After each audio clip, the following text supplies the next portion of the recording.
Թոշակառու ենք իրեկով, երկուսն հաշվանդամ են, ես էլ ծերության թոշակին։ Մարդիկ եկան, ամեն ինչով աջակցին, վատ պայմաններում։ Կրիշեն լրիվ ասկոլկեկներուց ծակ վերեր։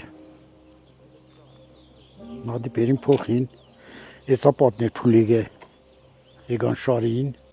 Սոտքի բնակիչներն ասում են, հայտնի գործարար բարեգործ Սամվել Կարապետյանը ոչ միայն վերանորոգեց ադրբեջանական ագրեսիայի հետևանքով տուժած իրենց տները, այլ արեց ավելին. վերանորոգվեցին նաև սոցիալական ծանր վիճակում գտնվող ընտանիքների բնակարանները, առանձնակի հոգացություն ցուցաբերվեց բազմազավակ ընտանիքների, ազատամարտիկների, հաշմանդամների ընտանիքների նկատմամբ։ 30 քանի տարի իմ տան կրիչ կաթացել է, ես հնարավորություն չեմ ունեցել աղբերջան սարքեմ։ Այդ մարդը եկել է սարքել է, իմ գլխին անձրև չի գալիս, ինչքան անձրև կար մեր տուններ։ Շատ բարձր վարձատրությունով աշխատում էինք, հենա գյուղը գյուղի նման է դարձել, տները դրսից ծվաղած, կրիչները սարքած, այն ամենահաս շեշտով։ Մարդը ոչ միայն պատերազմի ժամանակ դժվար կրիչներն է փոխել, զոհվածներ ընտանիքների կրիչները փոխել է,